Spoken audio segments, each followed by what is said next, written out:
Today we are exploring what it's really like to be the wife or girlfriend of a poker player. Dating someone who plays cards for a living might sound thrilling with all the money, travel and excitement. But in reality, it's more like being an emotional support system for a human calculator who is already committed to variance long before committing to you. This video is powered by SumsUp, trusted by 4,000 plus platforms to verify players in seconds and stop iGaming fraud. Download their report from the pinned comment. Let's start with the most fundamental problem: explaining what your partner actually does for a living. When someone at a party asks, "What does your boyfriend do?" you have two terrible options. Option 1, lie and say something respectable like consulting or freelance work. Option 2, tell the truth and watch their faces contort. Your own parents think you are dating a degenerate, and honestly, some days you are not entirely sure they're wrong. The career explanation gets even better when you try to convince anyone that yes, this is a real profession with real income. Except the income part is where things get spicy. While your friends' partners bring home predictable paychecks every month like civilized members of the society, your significant other's salary swings more wildly than a pendulum in an earthquake. One week he wins $15,000 and you're suddenly booking trips to the Bahamas. The next week he loses $20,000 and you're having urgent budget meetings at 2 a.m. about whether you can actually afford rent. You're essentially in a relationship with a human stock market, except the stock market does not leave dirty dishes in the sink and forget your birthday because it was checking if good tables were running. Speaking of time, let's discuss the schedule nightmare that is your life now. Remember when you thought dating someone with a flexible schedule would be amazing? Surprise! Flexible schedule is code for "I will cancel our dinner plans at 4 p.m. because there's a whale at the 5:10 table and honey, you understand, this is literally my job." You plan date night for Saturday? Too bad, there's a tournament. Sunday brunch? Nope, he played till 6 a.m. and he needs to sleep. The beautiful irony is that poker players don't work 9 to 5. They work whenever the fish are biting,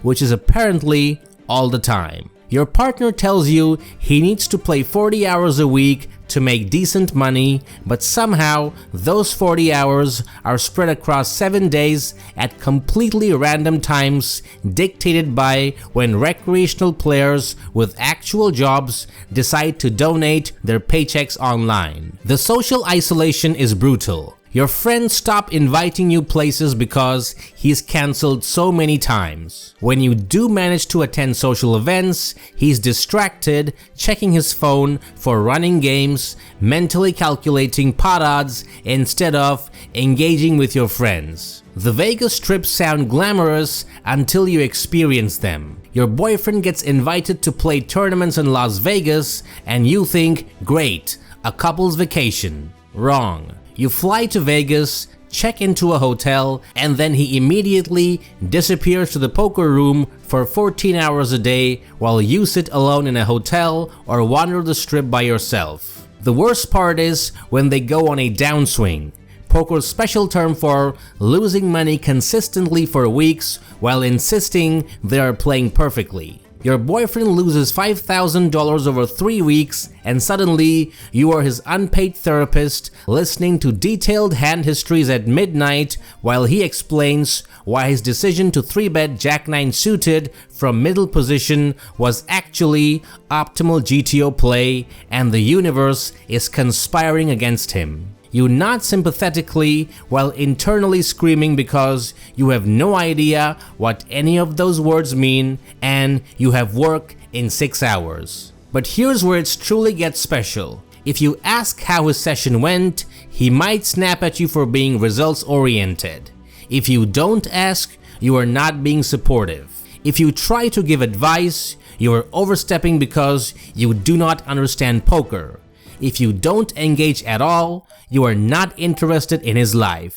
It's an impossible minefield where every conversation about his work is a trap. The financial stress is absolutely soul-crushing. While your college friends are buying houses and starting families with their partners who have stable jobs, you are having panic attacks about whether your boyfriend's bankroll management strategy is going to cover utilities this month. He assures you he's a winning player. He has spreadsheets and graphs and tracking software, but somehow there's never quite enough money because variance and rake and other magical words that apparently explain why you can't afford a vacation. Some poker players develop such a warped relationship with money that they will flip a coin to decide who pays for dinner but stress about buying groceries. Your partner will casually risk $2,000 on a poker hand like nothing, then complain that $40 for a nice restaurant is too expensive.